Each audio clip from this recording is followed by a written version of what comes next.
नमस्कार साथियों, स्वागत है आप सभी का आपके अपने परिवार यूपीपीएससी स्टडी IQ पर। देवियों सज्जनों, आपके लिए हम लोगों ने एक 10 मिनट की शो स्टार्ट किया हुआ है एंड 10 मिनट का शो, उसमें कुछ ऐसे इंपॉर्टेंट क्वेश्चंस आपके लिए रखने का प्रयास किए जा रहे हैं जिसके ऊपर आपकी पकड़ होना अवश्यंभावी है। आप इन क्वेश्चंस को प्रॉपरली अपनी नोटबुक में लिखते हुए चलें, इनके पूरे नोट्स बना करके चलें और जब भी पेपर आएगा तो पेपर आने से पहले ये आपके नोट्स आपके लिए एज अ बूस्टर सीरीज के रूप में काम करेंगे। आप देखेंगे कि आपने जितने भी नोट्स बनाए होंगे तब तक केवल उसी को ही रिवाइज करने पर आपका सारा सिलेबस खत्म हो चुका होगा। तो ये आज की एक एक दिन की जो आपकी मेहनत है वो आपको उस समय आपकी जो सारी प्रक्रिया है उसको सरल कर देगी। तो चलिए आज के पहले क्वेश्चन की तरफ चलते हैं। क्या कहता है हमारा आज का पहला क्वेश्चन, जरा देखने का प्रयास करते हैं आपके साथ।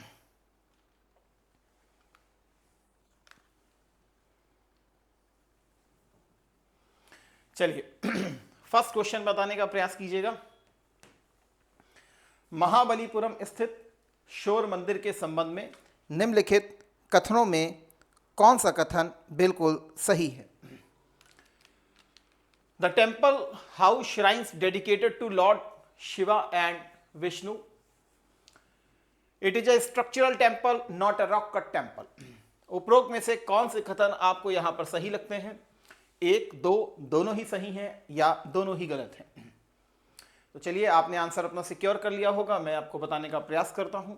देखिए, जब हम बात करते हैं स्पेशली पल्लव आर्किटेक्चर की, तो पल्लव आर्किटेक्चर से ही बेसिकली द्रविड़ आर्किटेक्चर का जन्म होता है।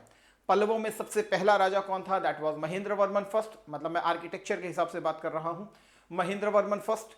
और उसके बाद आते हैं नरसिंहा वर्मन फर्स्ट, जिसे आप मामल्य शैली के रूप में जानते हैं। लेकिन उन दोनों के समय में आपको specially rock cut temple architecture देखने के लिए मिलेंगे। किसके समय में? महेंद्र वर्मन फर्स्ट के समय में। And second one is your Narasimha Varman first के समय में, जिसको आप मामल्ला शैली के रूप में भी जानते हैं। ठीक है ना?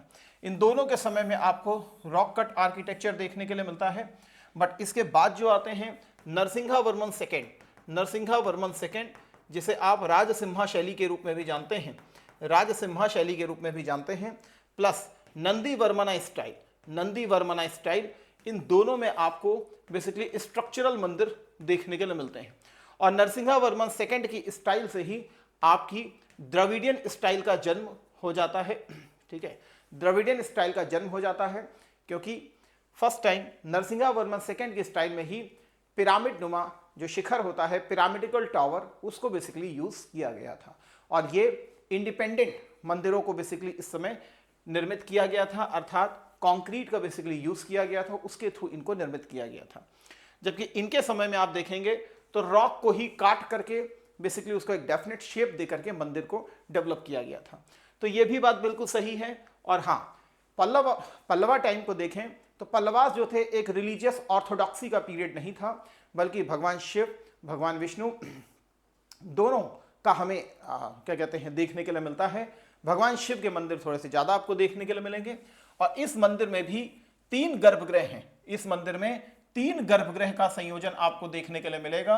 और इस 3 गर्भगृह में 2 गर्भगृह भगवान शिव को समर्पित हैं और एक गर्भगृह जो है वो भगवान विष्णु की लेटी हुई प्रतिमा अनंतशायी, उसके फॉर्मेट में बेसिकली इसको निर्मित किया गया है। तो इस प्रकार ये दोनों ही आंसर आपके सही हैं। यहां पर आप इस पिक्चर को देखने का प्रयास कीजिए तो यहां पर भगवान शिव का शिवलिंग आपको दर्शन हो रहा होगा।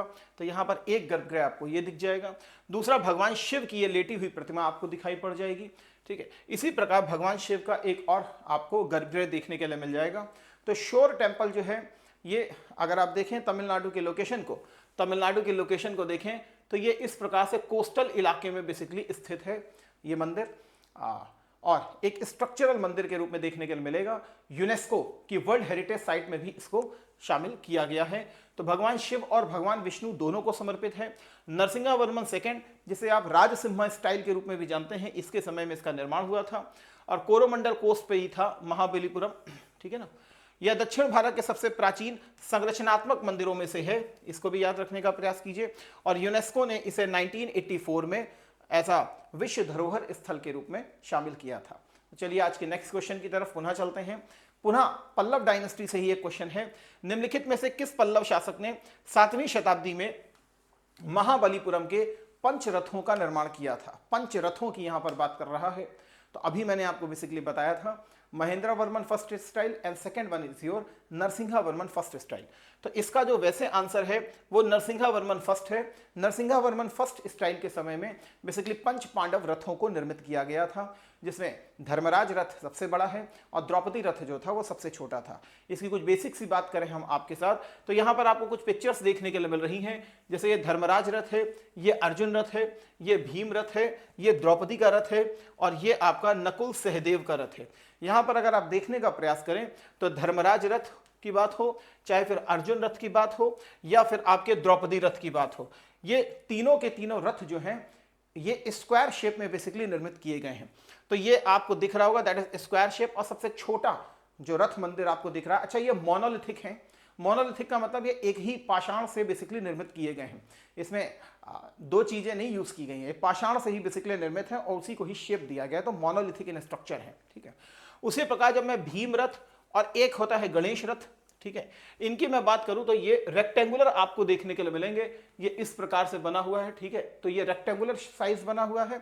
उसी प्रकार जब हम नकुल सहदेव रथ की बात करते हैं तो ये एप्सिडल आपको देखने के लिए मिलेगा, अर्थात ये ढोलादार प्रकृति का बेसिकली मंदिर आपको देखने के रथ बेसिकली आपको देखने के लिए मिलता है।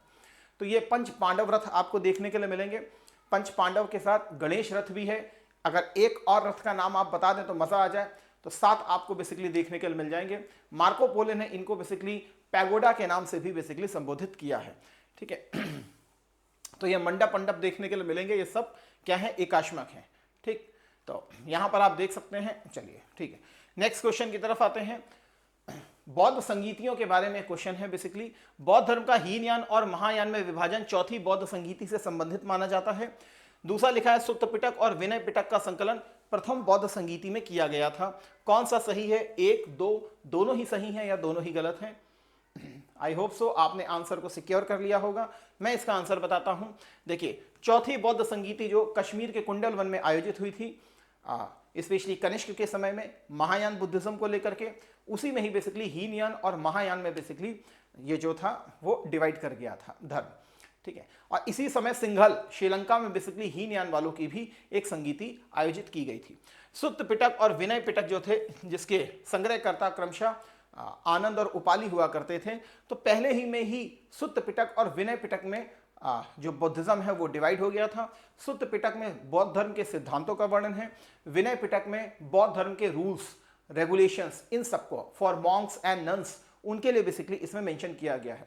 तीसरा जो अभिधम्म पिटक था, उसे तीसरी बौद्ध संगीति जो कि पाटलिपुत्र में हुई थी राजा अशोका के काल में, उसमें बेसिकली मोगल्लीपुत्र तिस्स के द्वारा कंपाइल किया गया था। और दूसरी बौद्ध संगीति जो थी उसमें बेसिकली थेरवाद और महासांख्यिक में बेसिकली ये हमको बढ़ता हुआ दिखाई देता है। तो इस हिसाब से आपके दोनों ही आंसर सही हैं, एक भी और दूसरा भी। ठीक है, इसके बाद आते हैं एक और क्वेश्चन। आदि पुराण की बात की जाए तो जैन तीर्थंकर ऋषभदेव की जीवनी आदि पुराण के रचयिता निम्नलिखित में से कौन से जैन मुनि माने जाते हैं? हेमचंद, जिनसेन, भद्रबाहु और सुधर्मन स्वामी। तो आई होप सो आपने आंसर सिक्योर किया होगा। तो याद रखिएगा दैट इज जिनसेन इसका सही आंसर होगा। यहां पर आपको दिख भी रहा होगा कि ये जो आदि पुराण है ये बेसिकली संस्कृत पोयम है। ये भी याद रखिएगा संस्कृत में है, पाली में नहीं है, नहीं तो इसमें कंफ्यूजन हो जाएगी दैट इज पाली में है कि संस्कृत में है। कभी ऐसी भी क्वेश्चंस को उठाया जाता है। तो संस्कृत में है, पोयम है। जिनसेन ने बेसिकली लिखा था। ये कौन है? एक दिगंबर मॉन्क है। दिगंबर मॉन्क था, ये भी याद रखिएगा। कभी कॉन्ट्राडिक्शन हो सकता है कि संस्कृत में है तो फिर श्वेतांबर होंगे, इस तरीके से दिमाग नहीं होना चाहिए। संस्कृत में ही है बट दिगंबर मॉन्क है। ठीक है, it deals the life of the Rishabhdev the first तीर्थंकर। तो इसको आप पढ़िएगा, दैट इज संस्कृत में पोयम है, ये भगवान ऋषभदेव से संबंधित है। आप कमेंट बॉक्स में मुझे एक बार जरूर बताइएगा कि भगवान ऋषभदेव, भगवान जो आदिनाथ हैं वो भगवान अजितनाथ जी, भगवान संभवनाथ जी, इनका बेसिकली जन्म कहां पर हुआ था? उत्तर प्रदेश के कहां पर बेसिकली जन्म हुआ था, या इनका कौन सा प्रतीक है, प्रतीक क्या था इनका, इनके प्रतीक के बारे में अवश्य बताइएगा। तो यहां पर आप देख सकते हैं दैट इज योर आचार्य आदि पुराण आचार्य जिनसेन। ठीक है, तो आज का सेशन के क्वेश्चन यहीं तक थे। इसके अलावा भी मैं आपको बताना चाह रहा हूं कि उत्तर प्रदेश के जितने भी हमारे कोर्सेज चल रहे हैं, इस समय हमारा सफलता महोत्सव चल रहा है। अगर आप हमारे साथ मिल करके एक स्ट्रक्चर्ड वे में तैयारी करना चाहते हैं तो आप इस सफलता महोत्सव के उपलक्ष्य में 60% का डिस्काउंट आप ले सकते हैं सारे यूपी पीसीएस के कोर्सेज पर। वहां पर जब भी आपको बैच परचेस करना हो तो आप मेरे इस कोड को यूज कर सकते हैं, इससे आपको मैक्सिमम डिस्काउंट तो मिलेगा ही मिलेगा। एज अ पर्सनल मेंटोरशिप भी आपको मेरी यहां पर प्राप्त होगी। इसके अलावा मैं आपके साथ यहां पर स्पेशली हिस्ट्री का सेक्शन, पेपर 5 का सेक्शन और इंटरनल सिक्योरिटी का सेक्शन डील करता हूं, जिसमें मेरा सबसे ज्यादा प्रयास आपके साथ आंसर राइटिंग के ऊपर होता है। कभी भी बैच को लेने में या कोई परेशानी आती है तो आप मुझे डायरेक्टली व्हाट्सएप पे भी कांटेक्ट कर सकते हो। ठीक है, तो ये आप देख सकते हैं, ये मेरा टेलीग्राम आईडी भी है, तो आप मेरे टेलीग्राम पे भी जुड़ सकते हैं। ये हमारा ऑफिशियल आईडी है, यहीं पर आपको पीडीएफ भी हम शेयर कर देते हैं। तो कभी भी बैच लेना हो तो आप मेरे टेलीग्राम को कोड को यूज कर सकते हैं, एंड ये व्हाट्सअप नंबर भी है। तो इन्हीं शब्दों के साथ सेशन को आज यहीं पर विराम देते हैं। पुनः आपके साथ मुलाकात करेंगे कल। तब तक के लिए थैंक यू। जय हिंद, जय Bharat, Vande Mataram, God bless you all.